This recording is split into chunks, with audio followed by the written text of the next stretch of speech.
theory. Dapat nandoon din ang principles of the theories or the propositions. Other would say tenets of the theory. Next is the authorities that uses the theory, the authorities that or what other authorities are telling us about the different the different construct or principles of the theory. Okay? Dahil doon po sa authorities, dito natin malalaman kung ano po ang mga concept, anong ibig sabihin ng mga concept as they use it in their study. Okay? So example, may theory na tayo.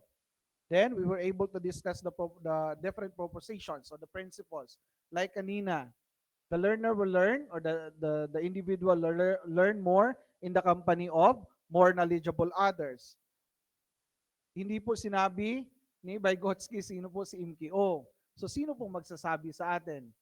Other research or authorities. Sila po ang magsasabi and we will able to discuss the principles using the language or using the thoughts of other researchers. It is also the same with our day-to-day activities. If we have something confusing, we'll ask different people what are their ideas, what are their experiences in relation to the situation you are in, so that you will know how to navigate the situation. So in the same way, in writing our theoretical framework. Okay? After that, this is the most challenging part. Saan doon sa construct ng research problem mo, ang related corresponding to the concept written on the theory. Saan po doon? Ito po ang dapat na meron. Okay? Ano ba ang mga prompts in writing our framework?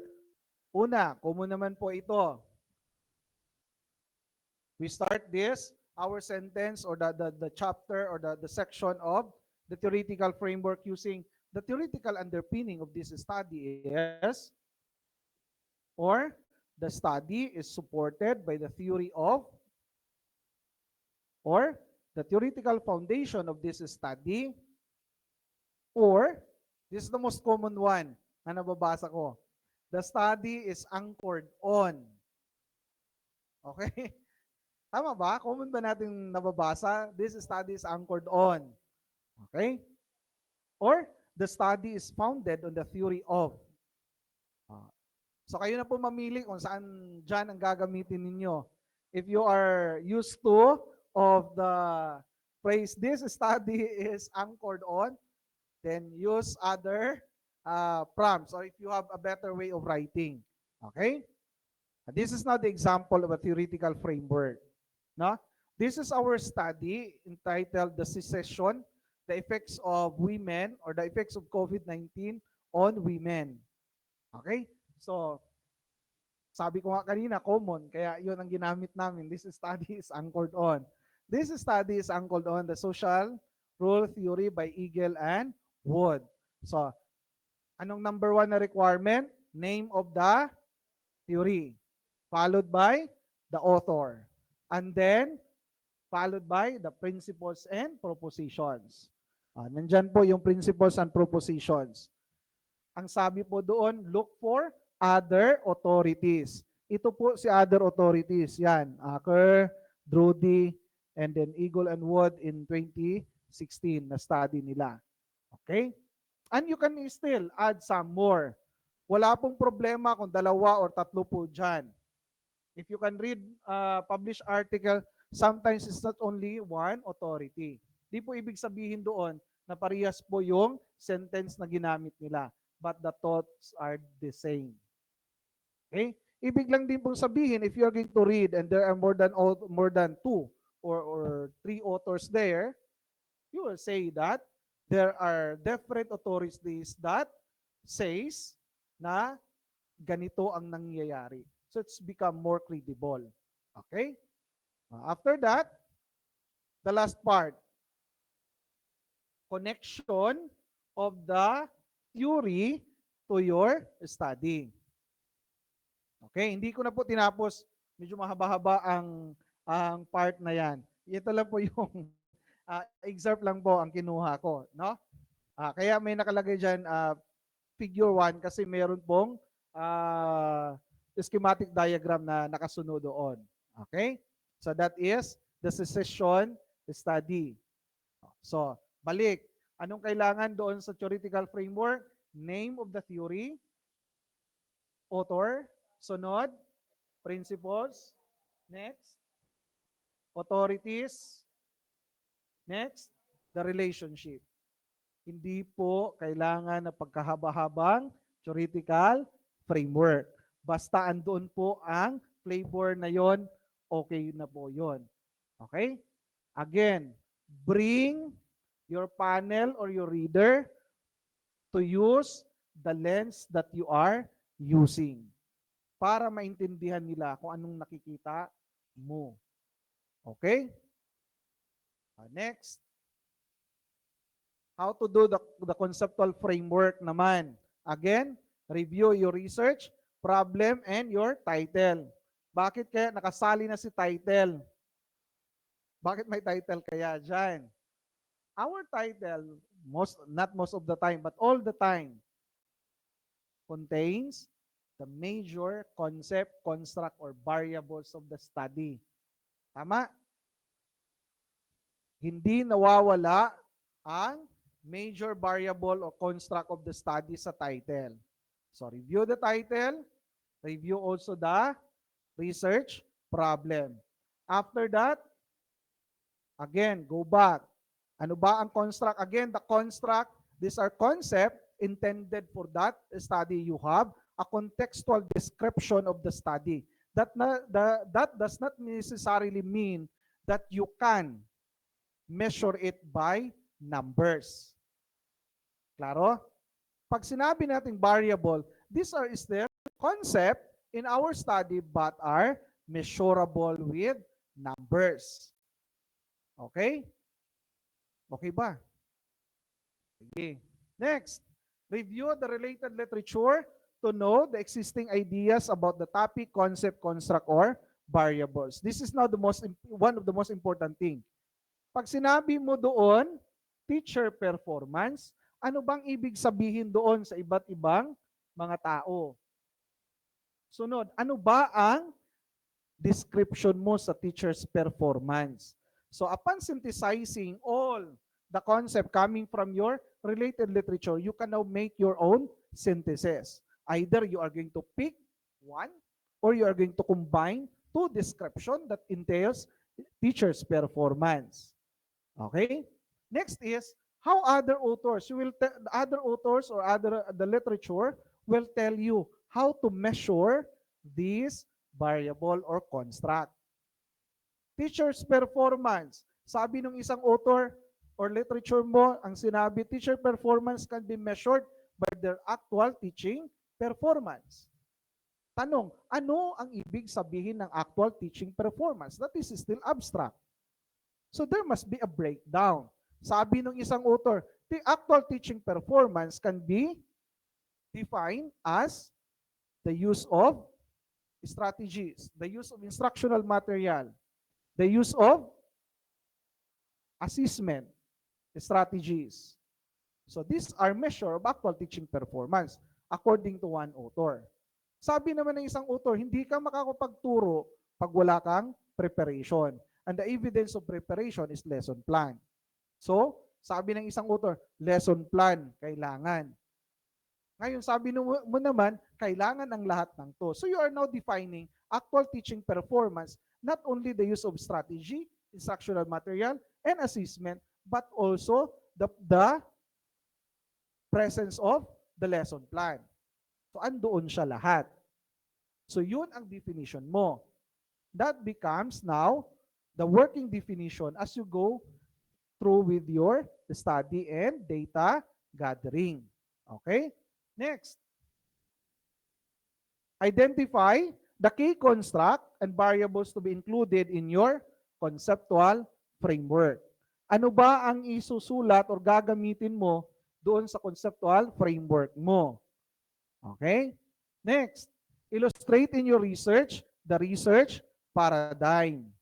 Again, pwede pong walang illustration or graphical presentation. Pero pag sinabi po ng norms ng institution, meron dapat paradigm, meron dapat description. Then, you need to put one. Okay? Pero pag sinabi, wala namang sinabi, wala sa school policy na kailangan yung dalawa, pwede na ang isa. Dahil marami naman sa atin, mas easier sa kanila ang pag-explain than the visual presentation. Okay? Sige, pero dito sa PIN Mindanao, dalawa mambing, di ba? We have the paradigm at saka explanation. You need to explain. The purpose there is you need to explain so that readers will understand what the paradigm means or say concept map means. Okay? Oo. So explain your research paradigm. Okay. Example, the relationship of teachers' competence to academic performance. That's the research topic. We have now, based on the problem, nakita natin academic performance, teaching performance, and then the teaching performance, meron din box dyan. May mga arrow. Take note, arrows and lines have meaning. Okay? You need to explain the meaning. Even the direction of the arrow. Okay? So, hindi lang dapat natin nilagay naka-arrow ka doon. There must be a meaning of that. In short, teaching performance, may arrow going to the academic performance, meron ding arrow that going to the teaching performance. If we're going to explain that one of the explanation is the teaching performance or the teaching competence of the teacher will affect the performance of the student. And everybody knows that the ultimate measure of teacher's competence is student performance. In other words, the reflection of teacher competence is actually the academic performance. That will now measure teaching competence. Okay? Now, may nakita tayo ditong iba't ibang iba't ibang boxes. Content mastery, pedagogical competence, assessment competence, technological competence. We can have a different explanation. Okay? One explanation na pwede natin, teaching competence can be subdivided into 4 construct. You have mastery, pedagogy, assessment competence, and technological competence. Okay? So, yan. Now, if we're going to explain the whole diagram, we'll say the teaching competence can be measured using this construct at saka the academic performance. When we will know and measure the teaching competence based of this construct and this, then we can develop an enhancement program in which the enhancement program, dalawa din ang arrow. The data here will lead to the development of the enhancement program. If the enhancement program will be implemented, definitely this enhancement program will increase or help increase the teaching competence. Okay? So, pero, kung ang study ninyo hanggang propose ito naman common, what intervention program to be developed based on the study. So, wala nang arrow na pabalik. Pwede nang wala. Kasi ang output lang natin, we end up in our study of the development of the enhancement program. Pag pabalikan mo ng arrow, ibig sabihin, you need to implement the intervention program. And you need to gather again data for the teaching competence para masabi natin that our enhancement program is effective. If that is not part of your study, why have a return arrow? Nakuha po? For visual presentation lang po. Not unless po you give meaning of the color. Okay? Tama po ma'am, natanong nyo po. For visual, sabi pa sa sa ano, for artistic presentation, kahit hindi naman po ako artist. Okay? Although in our paper, it's black and white po. Okay? But if you can give meaning, oo. Lalo na, may mga panel kasi nagsasabi, you can actually, wala naman pong clear-cut na policy na bawal talagang maglagay ng kulay. Even the framework ng K to 12, kahit ano pong subject doon, colored po ang framework na ginagamit, di ba? For artistic presentation, it could be wala naman pong rigid na policy for that, okay? Or norms. Ano lang po doon ay kailangan lang po ng ma-explain natin. If there is really meaning of the color, then you can also have that one. Example, the new framework ng PNU on future ready teachers, may meaning po ang color doon sa framework. Although hindi pa po nalabas ang final na framework, pero nilagyan po nila ng meaning ang color. So you can also do the same. Okay? But in this case, wala pong relasyon ang color po ha. Okay. Next, the same research topic. Paiba naman po ang direction ng arrow. So pwede nyo pong i-explain ang conceptual framework that the content mastery affects teachers' performance. The pedagogical competence, the assessment competence, and technological competence are necessary competencies in order to measure teaching competence. Pero pwede pa nating lagyan ng isa pang box dyan. If you are talking about, say for example, we're using the theory of performance. The theory of performance, isa po sa nakakapikto dito doon ay personal factors at saka fixed factors. And then contextual factors. Ano po ang meron doon sa contextual factors? You can define contextual factors as the environment. You can define the personal factors as our innate motivation, the intrinsic motivation. We can also define the other factors po doon as the external motivation. And then the promotion. Okay? So pwede nating lagyan dyan ng isa pa o dalawa. Ibig sabihin, if you're going to use the theory of performance as a measure, then the teaching performance or competence will be influenced by school administration, budget. Kahit ano pong kaganda-ganda po ng mga programa natin, if we do not have the budget, I doubt if that can be successful. Okay? Next is, you have your motivation. Why are you going to improve? What does it mean by improving your teaching competence? And lahat po tayo apektado ng rating. Dapat ganun rating natin. Bawal maka-outstanding kasi dami daw attachment. So sa ibig sabihin ba sa BS wala nang attachment.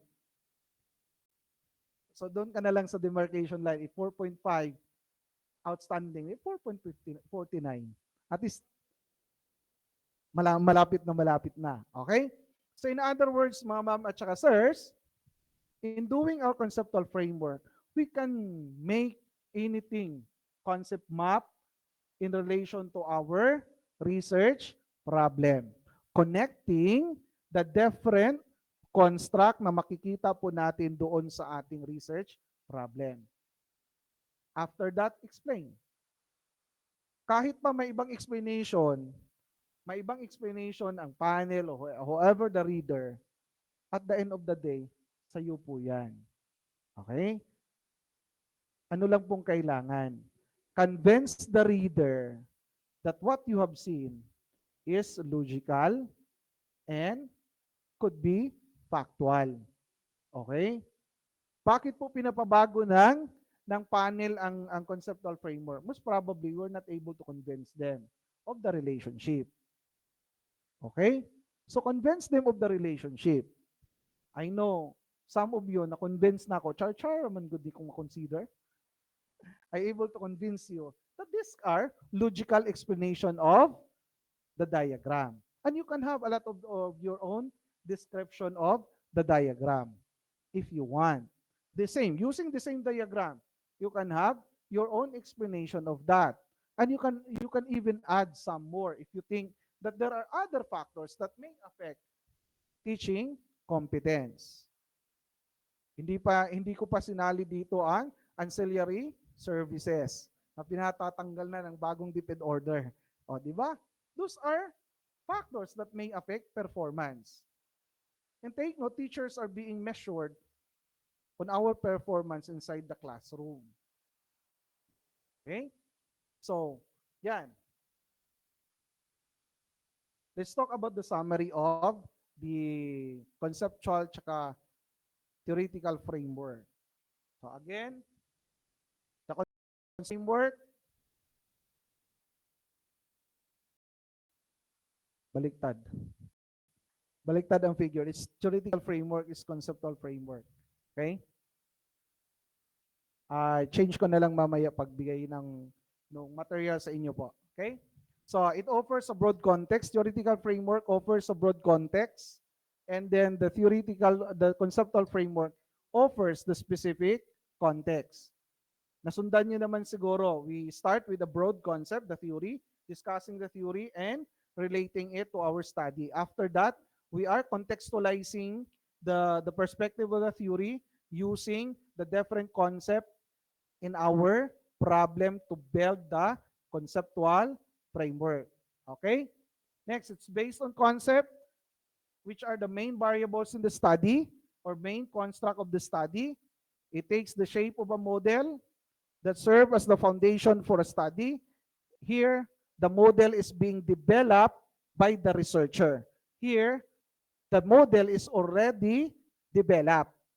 In theoretical framework, the model is already there. In conceptual framework, we are the ones who develop the model. Okay? Next, it will develop, design, and it is a well-developed, designed, and accepted already. While our conceptual framework, that is our own model that is to be accepted by your panel or by the reader. Okay? Do not worry if there are other people that will argue. The good thing about during the panel defense or the proposal or the defense is you can elaborate. The worst case is, pag written na po, you don't have the time or the opportunity to explain. So doon po, pag tinanong po kayo doon sa panel, then discuss your theoretical framework. Again, to the lens or to use the lens that you are using. That's the most important thing. Okay? Next. It offers focal point of approaching unknown research in a specific field of inquiry. In this case, the framework that shows logical how the research inquiry is to be undertaken. Another thing that I also want to emphasize, there are times in our conceptual framework, ang ginagawa ay nagiging flowchart ng methods. Okay? So you do away with that kind of, I'm not saying that that's not a framework. Okay? That's a framework still, no? But remember that the conceptual framework should show the relationship of the concept and variables of the study, not the steps of how you are going to gather the data in order to answer your research problem. Clear? O, yun po ang isa sa experience ko. There are proponent na ang nangyayari, their conceptual framework are actually a summary, a flowchart of their methods. Okay? Even, there are many, this is a very common thing, they're using the input, process, output na model in the framework. And then what is there are actually a process. The input, output, the input, process, output na model in making the framework does not entails process. It still entails variables of your or concept or construct of your study. Ano ba ang mga input doon? O, ano bang mga concept? If you are talking quantitative study, ano bang mga variables na input in order for you to understand the main variable? And then what will be the output? Usually, the output there is your last problem. Last research problem or a research specific problem po. Yun po ang naging output doon. Intervention program, enhancement activities. But not as a process, but as a concept. Okay? Sige. So, theories, it is used to test theories to predict and control the situation within the context of the research inquiry. In the conceptual framework, it aims at encouraging the development of a theory that would be useful to practitioner in the field. Now, baka po meron po tayong confusion. Development of a theory, sir. Bakit pa naging development of a theory?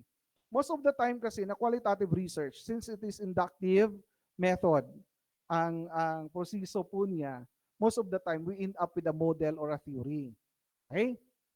So, we do not have yet the theory, or if you have a theoretical background, it's a grand theory. Pero gusto mong i-explain ang isang sitwasyon or phenomenon, pero wala ka talagang mahagilap na lente na magagamit. So, gagawin mo. So, gagawa ka ng sarili. So, most probably, ang magagawa mo lang doon sa chapter 1 is your philosophical underpinning. Paano mo, ano ang philosophy mo in looking at the problem or the situation. Epistemology, ontological perspective, your methodological perspective. Ano bang nakikita mo na truth doon? Marami o ipang-isahan lang or combined? There's a possibility that there is a single truth or multiple truth there. Okay? So iba-iba ang perspektibo. Okay, after that, you develop a conceptual framework. Then, ang end mo doon sa chapter 3, you can have ang emerging theory. Emerging dahil lumabas doon base sa data. Okay? Sir, magagamit na ba yan? Pwede nang gamitin. And actually, there is a need to use the theory para ma-validate. In a quantitative study, deductive kasi ang direction. Meron tayong teorya. We want to prove if what is the principle there in the theory, although it has been proven several times in different situation. But in your situation na nakita, applicable pa ba? So that's why we're using the theory. Okay? And that is also a theory validation. Okay? In the sense of in the case of qualitative kasi, most probably we can end up with a new explanation of the situation. And it becomes an emerging theory that could be validated later on. Okay? These are examples of different theories that you can use. No? Different theories that you can use. Take note, may mga theory po tayong ginagamit that are applicable not only in education.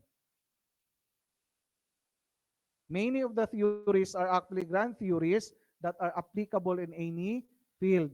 What we do is we contextualize them in the education field.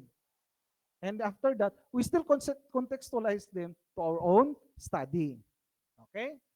So, that's it, no? Different theories. These are our references.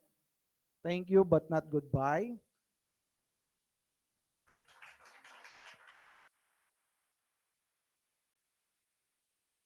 Basig na ipangutana na. Any questions?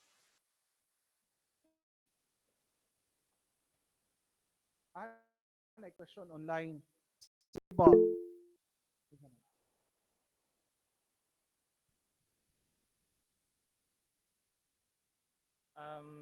Do we have questions for our on-site participants regarding the presentation of Sir Jovenal?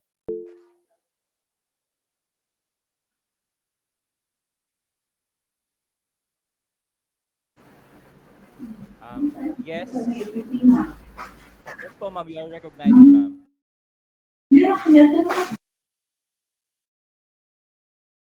Online participant po, ma'am. Hello po, ma'am. I see.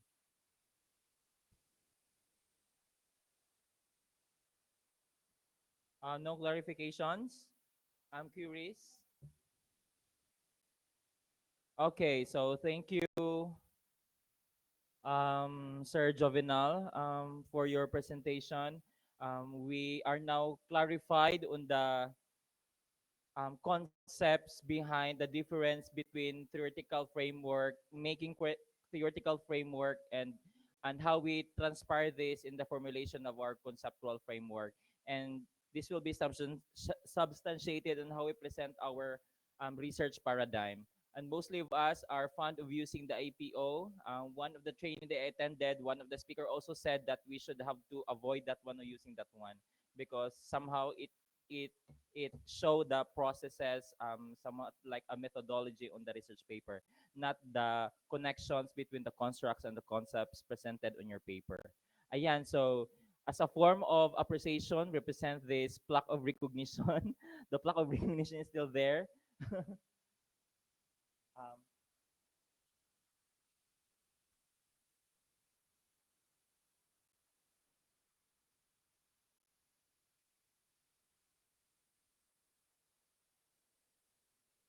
um, yes, the PowerPoint slides of all the resource speakers will be given at the end of day 2. May I request our top management to also present this plaque of recognition? May I read to you the text? PNU Mindanao, the National Center for Teacher Education, the Multicultural Education Hub, Prosperidad Agusan del Sur. Plaque of recognition is hereby presented to Professor Juvenal V. de la Cruz in grateful appreciation of his outstanding contribution and expertise as a resource speaker during the Teach-Sit, a research mentoring and data analysis bootcamp. Given this February 10, 2024 at the Accreditation Room, AA Building, PNU Mindanao.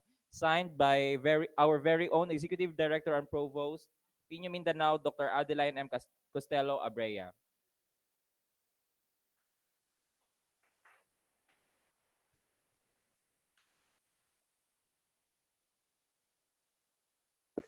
Ayan, thank you so much, Sir Jovenal, for the willingness to accept the part challenge good as a resource speaker for this event. Ayan, so I think this is our lunch time. So may I request Professor Abulok to lead us prayer? Okay. So before we take our lunch, we may request our on-site participants to have a photo opportunity first um, with the resource speaker and the facilitators of this event to um, yes. We may request the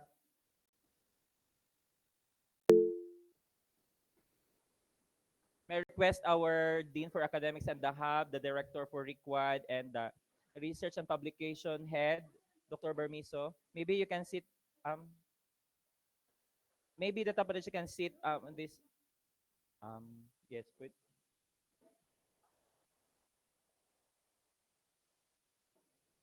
And for our on-site participants, yes, sorry for the short interruption because we experienced a 5.7 magnitude earthquake.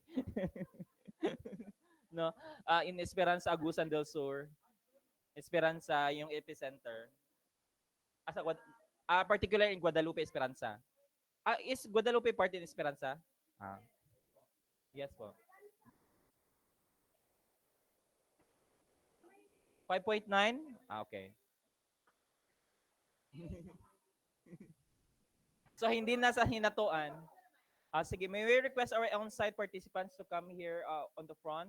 Maybe we can arrange, necessary ba makita ang tarp?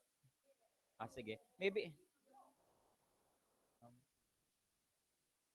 um, maybe some on-site participants can sit on this chair. So that we can cater the space, no? Sige, pwede din. Sige.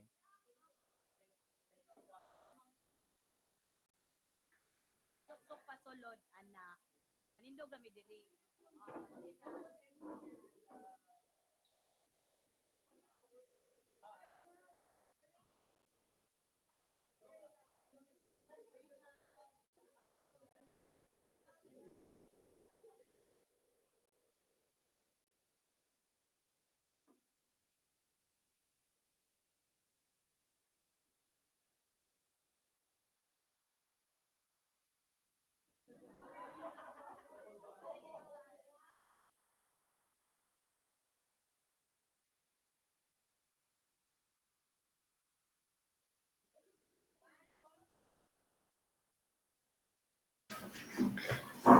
Attention on-site participants, we are seeing your bodies, not your face. So it would be nice if we could be included in the picture.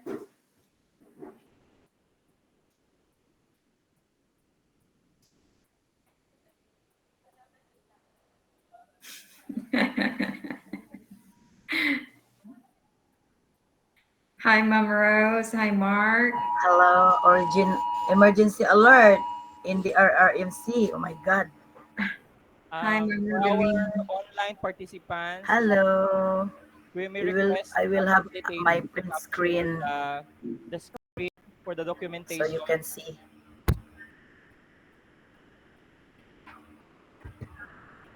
May request our online participants to open their cam for the photo opportunity.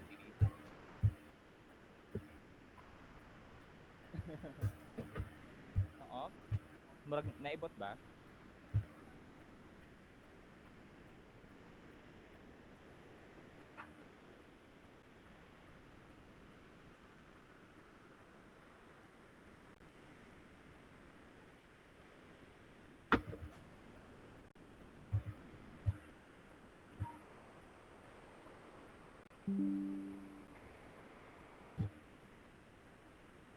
Send a photo.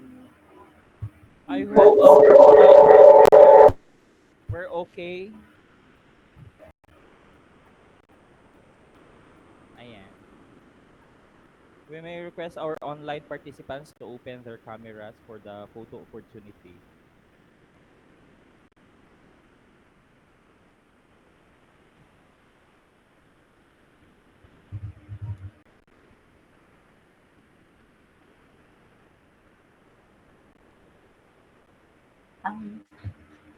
Hello, Dr. Park, Dr. Matanda.